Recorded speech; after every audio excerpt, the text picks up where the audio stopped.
Welcome to the Speak For Yourself podcast featuring the best of Colin Cowherd and Jason Whitlock. I'm your host, Jason McIntyre. We got a great show today. Awesome lineup of guests. We got Jim Jackson, former NBA player, Chris Broussard, NBA insider for Fox, former cornerback in the NFL, Eric Davis. But of course, we've got to start with the NBA. Phil Jackson is out with the Knicks, but how much damage did he do to his legacy? Plus, is Chris Paul a good fit in Houston? And folks, I firmly believe he quit on the Clippers. Chris Broussard, when you get to the segment, wait till you hear it, it gets feisty. I don't see how Chris Paul did not quit on these guys. For years, he has been the face of the franchise. They have built around him. They were a 32-win team when he arrived. He changed the culture of the locker room, the attitude, made them a contender. They never got over the hump. That's fine. But all of a sudden to quit and say, I'm out of here? Yeah, he threw him a bone by saying, trade me to the Rockets. But this seemed like a move all about money and greed, and I feel like it was a lateral move to Houston. That's what I think. Colin and Whitlock, take it away. Welcome to the show. I'm Jason Whitlock, and I'll tell you why the Clippers actually won the Chris Paul trade. Are you sure? Yeah. And I'm Colin Cowherd, and I'll tell you why we'll never look at Phil Jackson the same way after today. Speak for yourself starts now. Chris Paul trade win for the Clippers? Yeah, they got a lot of depth. I like Lou Williams. All right, hello and welcome. We're joined today by Fox NBA analyst Chris Broussard and Jim Jackson. Let's start right here in Los Angeles with Chris Paul. According to Adrian Wojnarowski, CP3 will opt into the final year of his contract and be traded by the Clippers to Houston for Patrick Beverley, Lou Williams, Sam Dekker, and a first-rounder next year. Paul will now join James Harden, who just had his best year ever playing point guard in Mike D'Antoni's high-octane offense. Cowherd, can Paul and Harden coexist? Yes, they averaged 21 assists combined last year. These guys elevate others. They don't live in a tunnel. Secondly, Harden doesn't play defense. Paul does. That helps. Harden is able to create foul situations. You can't double either of them now. So, listen, people adjust. Wade and LeBron really wasn't an ideal fit. Two smart guys. About a year later, you're like, okay, the alpha males have figured out how to make it work. I think these are smart veteran guys, and it works. They're renting Paul basically for 1 year, hoping to sign him long term. I don't like that. This is a great trade for Jim's Big Three League. I could see these two guys playing great together in the Big Three. In the NBA, they both need the ball. I mean, they got all those assists because they dominate the ball and then they give it up at the last minute after they break a defense down. I don't see this as a great fit. I'm with you, Jason. Look, I'm going to give them the benefit of the doubt, but I do see it could be problematic. And mentally, they both will want to make it work. You know, there are reports that they've been talking about it. Chris has always been like, hey, let's get somebody else in here who can handle the ball a little bit, take the pressure off me. Remember, he wanted Chauncey Billups. Yeah. So mentally, he's willing to do it. But your game sometimes is your game, especially after 13 years. And Chris has always dominated the ball. I think it's going to be a little bit harder than he thinks to adjust to being off the ball a good amount of the time. And same for Harden, since he's gotten used to handling it. I'm going the opposite way. I think it'll work. And the reason why is a couple things. One, James Harden loved the role of playing point guard. But back in about February, he started inquiring about getting Chris Paul into a Rockets uniform. Being that he wanted to get off the ball a little bit more, it saves him energy and he can be more efficient. Second, Chris Paul is older. Of course, throughout the course of his career, he always had to dominate the ball because he really didn't have a second guy with him, so he had to do it. As you get older in this league, you want to be more efficient. You want to figure out ways to play with guys to take the pressure off of you. Here's a really good combination, even within D'Antoni's offense, which I played in. Yeah, he can pick and roll and do some things, but now they can play off of each other, and they're willing to do it. So Harden, willing to say, listen, take the ball out of my hand. That tells you right now that he's crossed over from being, I'm a numbers guy, to a guy that now really wants to win. And showed that last year. I thought he really, he was great. He tried defensively. I mean, James, you know, it's funny, James is thought of as sort of high maintenance, and Chris is the old school. Chris has got some maintenance, and Harden, I thought, really showed some maturity last year. What does D'Antoni do with his offense? Because 4 stops, no matter who the players were, Hasn't it always been point guard, high pick and roll, creating for everybody else? Well, it's been point guard, high pick and roll, post pick and roll in regards at the elbow. But when we were in Phoenix, remember, Joe Johnson loved to handle the ball too.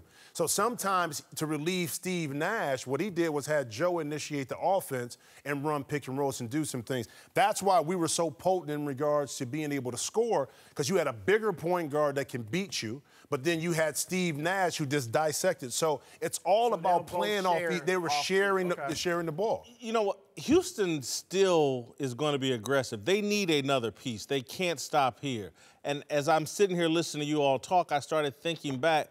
James Harden once played with a ball-dominant point guard in Russell Westbrook and had Kevin Durant, and they went all the way to the finals. He was so much younger, though. Remember, he was coming off the bench, and he would kind of be the point guard when he came in, and Westbrook would be off the ball. To your point, Harden was fairly comfortable playing with Durant and Westbrook. Yeah. The team didn't want to pay him. That's right. And now it looks like Harden's very comfortable with Chris Paul. Not everybody's Kobe.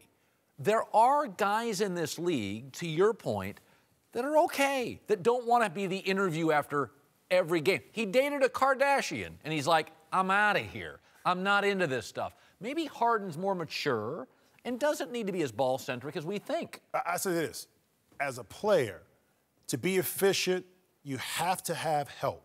And with Chris Paul, this gives the help that James Harden has been searching for. So from an ego perspective, think about Arizona State, didn't really win a lot. He finally got to OKC, got a taste of it. Now at Houston, he's getting close. He's getting a little bit older, more mature. He understands that now is the time to make his move. He's going to give the rock up and fit right in, I believe. If you're a NASCAR fan, there's a new podcast for you to subscribe to. Heritage Road, the podcast that drives you down memory lane, takes you under the hood, and gets you behind the wheel of America's favorite racing competition. They talk to the hardworking drivers, crewmen, and fans that made NASCAR possible then and now. From NASCAR royalty Bobby Allison to the broadcasters that brought racing into homes around the country, they've got all the stories you've probably never heard before. Hosted by the voice of Texas Motor Speedway Rich Phillips, brought to you by Busch, the beer that has supported racing since 1979. Subscribe to Heritage Road today for free wherever you listen to podcasts. Now let's get back to the show.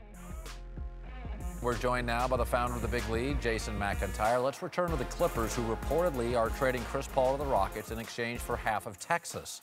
Lob City may be losing its biggest star, but they're adding Patrick Beverley, Lou Williams, Sam Decker, a first-rounder next year, prompting the Verticals' Bobby Marks to tweet, quote, hey, give credit to the Clips for getting a starter, six-man, young player, and a first-round pick for a player that could have left in free agency. Whitlock, did the Clips actually win the trade? I love this trade. I love Lou Williams. He's a proven scorer. Patrick Beverley, proven defender. I'm someone, I think Sam Decker could be a player in this league, and you get a first-round pick. I would love I hope the Pacers are watching and can get the similar kind of haul for Paul George. Shot of that. Come on now, lose the star, lose the trade. That's the league. By the way, it would be different, but the Clippers don't have a history of being able to land free agents. It'd be different if the Lakers lost somebody and you say, okay, well, they'll land another free agent. LeBron just said yesterday, according to sources, no chance I play for the Clippers. So I lost a star, I got an end table and a couple of road maps, and in the end, I'm not going to get another star, and you got to have stars to win in this league. Look, I agree with you, Jason, that they did get a nice haul. But at the end of the day, the Clippers clearly won. I mean, the Rockets clearly won the trade. Because, first of all, you're assuming Blake Griffin will be back. Now, I think he will, and I think he'll play really well because he'll have the ball in his hands a little bit more. But what if he doesn't go back? Then they're shot. Then, you know, this is a poor franchise with a poor history.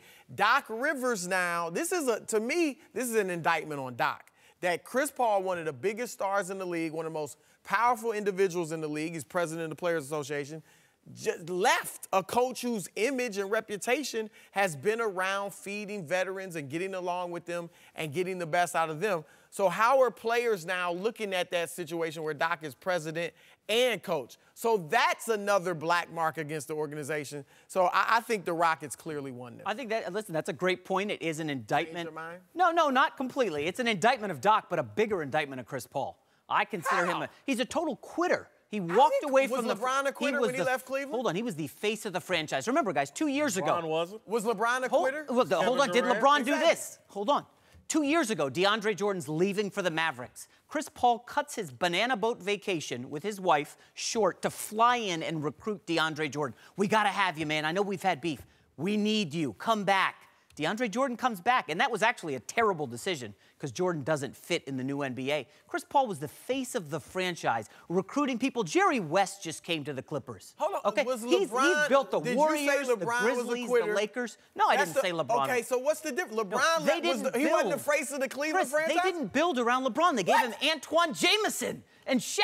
They didn't build around Well, that's LeBron. crazy. Yeah, with a That's 60-win Cavs. We're This talking is about the Chris most Paul. revisionist history No, I've ever heard of. Chris Paul quit on a team that he was the leader of. He's 50 a free wins agent. He every earned the year. right to leave. No. He actually gave them, look, you can get something in return. I'm not just going to leave you as a free agent and leave you hanging. I'm going to give you That something was in a return. nice gesture, yeah. A month ago, Doc Rivers said, absolutely, Chris Paul's staying. He gave all the indications Well, that he he was clearly staying with didn't the know what he Clippers. was By talking the way, about. there's a story today that came out that has been confirmed by one of my sources that Austin Rivers is a big part of this. Is that Austin Rivers got special treatment. I've confirmed this today through one of my sources, and that players resented it, and that there was a Melo trade a year ago, and they wouldn't pull the trigger because part of the deal was Austin Rivers going to the Knicks. There you The go. whole deal. It was. What do hold you on, mean? This is on Doc. That's it on was Doc. Melo. It's certainly It was an Melo and Sasa Vujacic, according to the report, for Paul Pierce, Austin Rivers, and Jamal Crawford. You gotta pull the And trigger on that. Why didn't he? That's Doc Because of Rivers. Austin That Rivers. upsets Chris. So you gonna blame Chris? No, I think listen, Doc Rivers has some responsibility Exactly. here. not some, We've been all. crushing him listen, on this show for his months.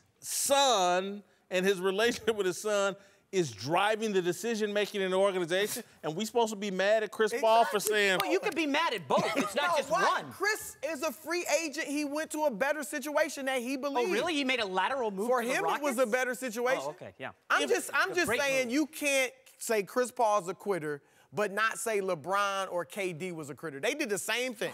if you And I don't think any of them are quitters. Jason, I'm just saying, be Kevin Durant went to a consistent. better Jason, situation. have you ever played like Little League sports? I played a couple Little League sports, yeah. When the dad is coaching his son on a Little League team, it pisses off the other players. Definitely. In Little League. Yeah.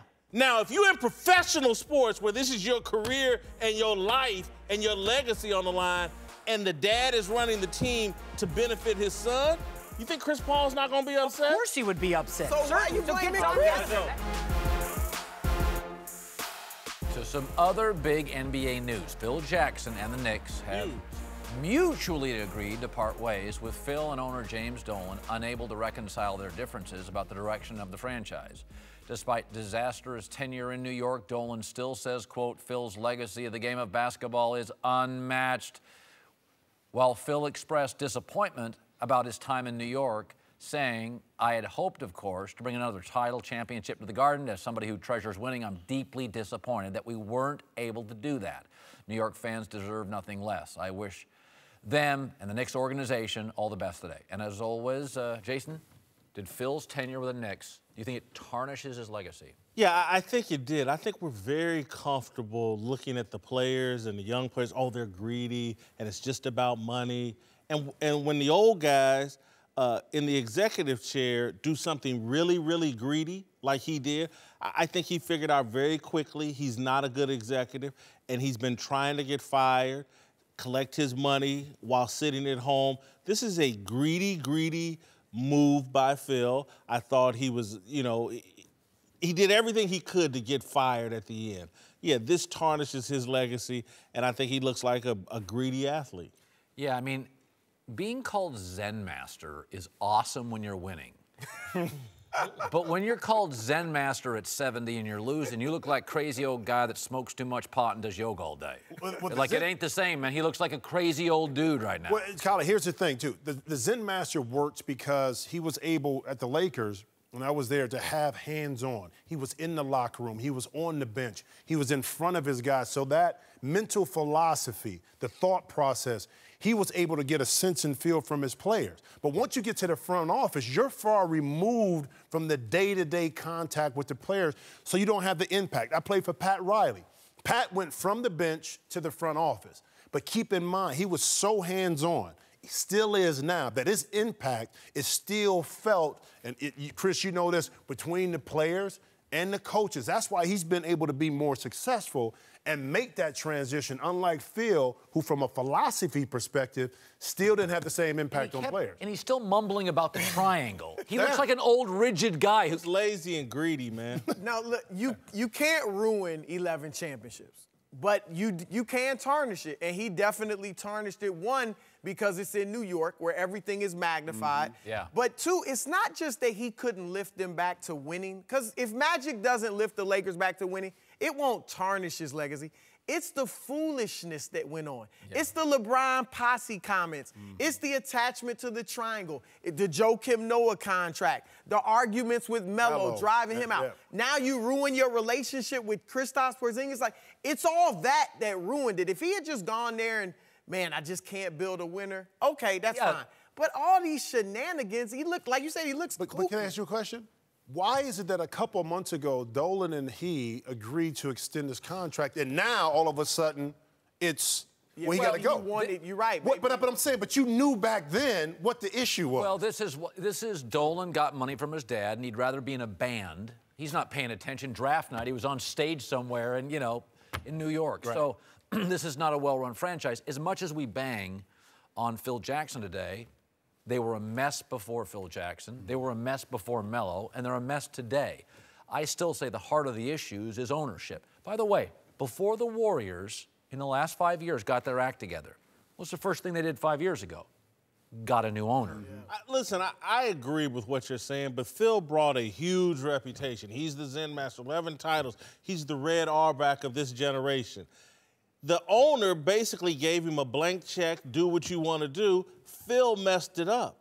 I wouldn't have no problem with that kind of ownership if I got Phil's resume. I guarantee you Pat Riley would love to have that, and kind of has that in Miami, and he was man enough and not lazy and greedy and not irresponsible like Phil Jackson was to actually build something in Miami. I put all of this on Phil. Yeah, look, Dolan did just let Phil do what he wanted to do, and he'll spend money. So in that regard, you're right. But you can't totally absolve Dolan, because legend after legend after legend has gone there under him and looked Lenny Wilkins ended up looking bad. Larry Brown, it looked like he didn't know how to coach when he was there. Isaiah Thomas, all these guys under Dolan. Wait, here's the thing. Think about this. The success of the Knicks in the past propelled them right now where the fan base didn't go anywhere. So from a business perspective, Dolan's like, whatever move I make, the fans are still coming. That's the problem. Maybe they had to hit rock bottom where the fans didn't come anymore for them to realize that Dolan, they had to figure out something. Right now, they're still selling out, even with that. I don't want to sound like cape up too hard for Dolan, but again, to me, it just sounds like a bunch of people choked on all the freedom that Dolan gave them. They weren't responsible. I know, trust me, Bill Belichick would love to be in that situation. Again, Pat Riley would love to be in that situation. A lot of people would love to be in that situation and wouldn't mess it up as bad as Phil did. Some of this, though, he was a mid-60 to late 60-year-old man. This is a travel-prohibitive job. You got to be a grinder. Oh, he's lazy. Yes. Trust me, if this was a player, we'd have no problem. He's lazy and greedy. And he found a pocket he could pick, and he picked James Dolan's pocket. Welcome back. We're joined now by Super Bowl champ Eric Davis, an Oakland Raider offensive lineman, two-time Pro Bowler. He's never had a surgery, Donald Penn. That's got to go in a sports record book. Let's move to the NFL. And Cam Newton, after a down year riddled with injuries, the Panthers have revamped their offense to take some of the pressure off of Cam, and the quarterback seems to be embracing the new approach, saying he doesn't always need to be the playmaker, adding, quote, hey, I have to give other people opportunities to make plays. That's the hardest thing about maturation, especially for me. Trust and knowing my job is giving everybody a chance and letting them do their job as well. Whitlock, do you believe that Cam will now change his style of play? I think he's going to make a sincere attempt. I think that he's realizing what people have been telling him for years. Listen, man, 6'5", 260 pounds is unbelievable for a quarterback. But eventually, if you go play in the jungle long enough with those lions on the defensive side, they're going to take you out. And it doesn't matter. You play that position at quarterback.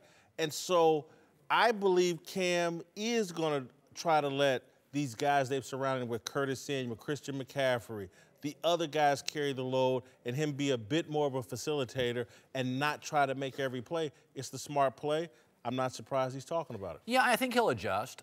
There is always that, shooters are always shooters in the NBA. You find a shooter at 70, he's at the Y, he's still shooting.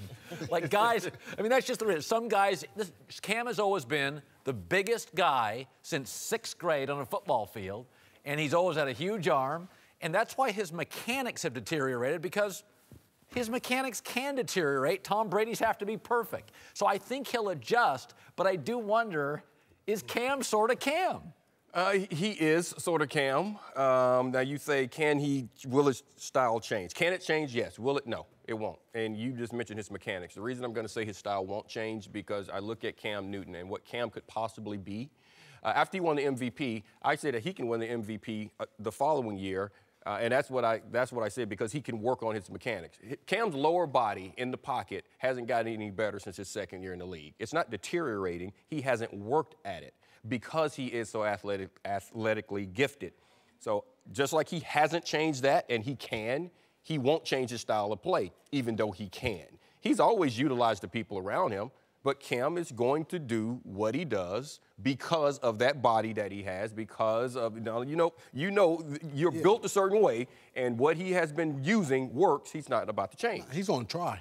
He's going to definitely try. It's going to start off sound good, but when you have that dog in you, you can't buy that dog. You're born with that dog. You can't train that dog, and he has that dog in him. When it's 3rd and 1, he's going to call his own name. Yes. Yeah. He's going to get that first down. If it's 3rd and long and he has to run, he's going to take that necessary hit to get that first down. He's going to dive into the end zone because he has that dog in him. Not too many people have that dog in him, and he's one of those guys. It's going to be very hard for him not to do that and resort back to that. I was told this years ago by somebody. He said, once guys get rich, they're not very good listeners.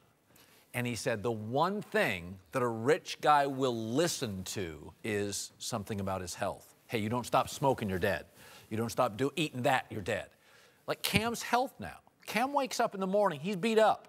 Cam's not, right. I do think there's part of Cam that he's going to be like, listen, man, I feel what my way does to me. Did you see what happened to RG3?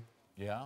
And how he got knocked out of the league. A lot of Noda almost knocked his leg off, and he still, after recovering from that, he still tried to run into guys. When you're like slide, he's still trying to run over linebackers. Why? Because he's wired that way.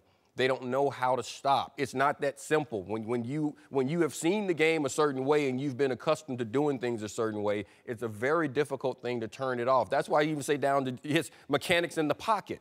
He's always been able to do it and throw off of his back foot, and it's worked out for him. That's why he sails balls all the time, because he just won't work on it because that's who he is. Eric, I never give up on young people, and I don't. What you're saying about RG3 is true. I think Cam's cut from a little bit different cloth, and even a bigger cloth. Well, even the size of that tablecloth she threw at you that day. Even if he really doesn't want to do this, I think he's going to be forced into it because, again, at the end of the day, Cam wants to survive and play and make money for a long time, and he's looking at Brady at damn near 40 or at 40, still playing at a high level. I think there's so much money out there to be made for Cam if he can survive in this league. And then I also think his personality will be a little bit like, okay, y'all want me to let other people make plays? I'm going to let them make some plays and take some of the blame off me if we don't have the success. That's a good point. But coming from an offensive line standpoint, I think they need to protect him a little better. You protect your guy a little better, and I think they did. Carolina knows that. They did the necessary things. They brought in a new left tackle. I think they're going to lock in their right guard, who's very good, Turner, for a long-term deal. They have a great center. So I think they're addressing that by bringing guys in like Caffrey who could get out on one-on-one. He's going to be trouble one-on-one in that slot. He's going to be trouble. He's going to be able to get rid of the ball very well. And if Cam does take off, those linemen need to be down the field with him. making sure he's not getting those unnecessary hits, making sure they're getting them up fast, making sure stuff's not doing that. We take pride in that. I know my guys do. I know Carolina guys do too, because I know guys that play on there. But, you know, when Derek takes off, everybody's taking off with him. By the way, they've drafted their defensive side of the ball really well. To your point, McCaffrey's a good sign. The staff is also acknowledging we got to help him out here, because they've drafted the defensive side of the ball really, really well. All right, welcome back. Eric Davis and Jim Jackson are back with us. Let's move to Vince Young, who is recently attempting a comeback in the Canadian Football League and took the time to be interviewed for a new feature in Sports Illustrated. The former Pro Bowler spoke about his much-discussed professional and personal downfall, saying that former head coach Jeff Fisher took the fun out of football, including leaving him behind on a road trip to Philadelphia. He also told SI, quote, "Before the NFL shut me down, teams shut me down, owners shut me down. I didn't stop because I wanted to. Now I can't blame anyone but me." Colin, do you have any sympathy at all here for Vince Young? No, this is who I thought he was when he came into the league. He reminds me a lot of Johnny Manziel. Like, the imaging was bad. Coming in, there was issues. Befriended the wrong people. And, you know, if you look at all these guys who don't make it or do have more talent than they show, Jeff George, Jamarcus Russell, Johnny Manziel, Vince Young. I hate to bring up your friend. I'm just saying it's never about the arm, the feet. It's generally about the preparation, lack of self-awareness, immaturity, and even now. I mean, I get bitterness. There's bitterness with all divorces, but bruh, 7 years now. Come on now. I do have sympathy for Vince Young, and I thought it was a great piece in Sports Illustrated, read it all. And I was someone in 2006, well before the draft. I wrote a piece for ESPN in 2006 predicting that he was going to fail because he had the wrong attitude coming into the league. I said Vince Young is clueless, and I'm not talking about his score on the Wonderlic test. I'm talking about his understanding of what it takes to make it in the NFL as a quarterback. Playing QB in the league is a different animal. It's an honor. It's an honor. So far, Vince Young is intriguing like an honor. Vince Young, to me, like Manziel, daddy issues. This guy didn't know his father. And that, I think, hurt his self-awareness and hurt his evolution. Manziel, his father, coddled, pampered, inappropriate relationship, and it undermined his maturity. I have a great deal of sympathy for Vince. When you come into that league and that much fame and that much expectation, it's tough to deal with if you don't have the right support system and you're not coming in with the right mindset. He just got overran by a tsunami he didn't see coming. Go ahead, big time. I know you got it. I know you got it. You know, this might seem harsh, but I don't feel sorry for him. He went to a situation where he felt as though he wasn't wanted. He wasn't wanted. Yeah, no. The owner personally. But the owner wasn't the guy that was coaching him, that was putting him in, that he had to deal with on a day-to-day basis. Okay, the owner was off somewhere. He had to deal with Jeff Fisher, who he felt like he didn't want him there. And so a lot of people will say, well, you know, that right there is the reason he failed. No, that's not the reason he failed, because you have to do it in spite of that. He's not the only player that ever went to a team where the coach didn't want him. He's not the only player who butted heads with his head coach. My head coach didn't like me because he wanted more. He didn't want to draft a guy from a little small school. I wasn't the guy that he wanted, but the GM and the president, that's the guy that they gave him. So he wanted more out of me, and you know what? I wanted to give him more. So we butted heads all across it. But you know what happened down the road? I actually, after playing, I told this guy, I appreciate it. I appreciated him, and I'll tell you why I appreciated him. I said, because you wanted more, and I wanted more. And we were able to achieve that in spite of each other. And I don't know if it was in spite of you or because of you. You had to find a way to get it done. In spite of Jeff Fisher, if Vince Young wanted to be that quarterback that he had the ability to be, then you find a way to do it. You don't say, I'm going to allow you to take the fun away from me and take this opportunity away from me. Don't have fun, but still do your job. The part I feel sorry about is, as an ex-player, the expectations you have for yourself to be successful. And you look back at your career and you weren't able to get there. So you got to live with that yourself. You got to deal with that on a day-to-day basis, especially coming from Vince Young's perspective. highly successful in college, had a career right in front of him, and people are saying this is the next best quarterback. But there's a word called professionalism, which means that things are not always going to go right. Yeah. Trust me, I was on 12 teams. I got lied to by coaches, had different coaches that wanted me to move. But one thing I had to do, I had to go do my job. In order for me to play 14 years and being on different teams, I did something right. I didn't always agree with a coach. We didn't always see the same way. But I had to be professional enough to know that my game had to fit somewhere in so I can continue to play. I could point fingers all day long. That end of the day had to come back to me, whether coach liked me or not, or an owner. You know, we always think of the great stars, Brady and LeBron and MJ and Magic. You know, the road's not easy for them. He was called Tragic Johnson. Michael Jordan went through a couple coaches. LeBron had to leave a city. Peyton Manning's 4th year, all sorts of interceptions. Even the legends have stories like Eric. Didn't get along with the coach. Owner didn't want to do this. Had a horrible offense. Andrew Luck can't, you know, he hasn't even thrown yet this offseason. He's so beat up. This idea, Dak Prescott's great. He was ignored for 3.5 rounds. The legends all have to go through obstacles. I mean, Peyton Manning's had about as good as you can have. College star, NFL star, but Peyton's got 4 neck surgeries. At the end, Elway bailed on him. You got to be able to deal with obstacles. Most of those guys you rattled off, the only one I can really think of is LeBron that doesn't fit this, came from pretty sound family structures, relationships with their dad. And this is, again, I'm going to throw a curveball here. Didn't have No, I said except for okay, LeBron. Okay. Except for LeBron. This is where I'm going to throw a curveball here and go to your favorite topic, Lonzo Ball. And this is Vince Young, to me, smells a little like Lonzo Ball. Funny throwing motion, funny release on his shot.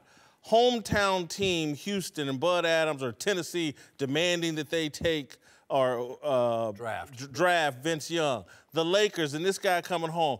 And a relationship with a father, to me, that's a little squirrely. But you know the difference in these situations? The difference in this situation, I think you have a coaching staff, you have an organization that want him to be there. This was the first time in Vince Young's life, because I guarantee you, Vince Young, from the time he touched the football, was the best guy, and every coach that got him on the field was like, I am so happy to see you.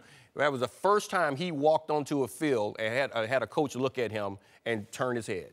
So that's the difference. Lonzo Ball won't face that. They all want him there. They're happy that he's there. So now it's just a question of him playing. And that's why I go back to say, in those circumstances, what you have to do is what Jimmy said. As a pro, you do it in spite of. You don't have to do it because you like me. I don't have to do it to prove to you that you're wrong. But I have to do it regardless. I'm gonna say this, and I'm speculating a little bit here on both of you, but I think I know a little bit enough. Again, I've dealt with resistance my entire career. And the reason why I continue to perform, my father and mother, 2 of the most stubborn people I know, and put something in me. I can care less whether you like me. I'm going to do my job. That's the same thing I hear from you, same thing I'm hearing from you. And that's, again, why I feel sorry for Vince Young. He did not have a foundation instilled in him to where he was man enough to deal with a Jeff Fisher.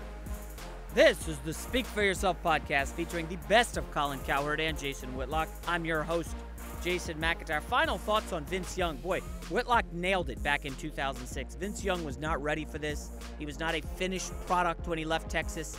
And hey, some guys can be great college football players, and it just doesn't translate into the NFL. We've seen that with, heck, every quarterback in Big 12 history.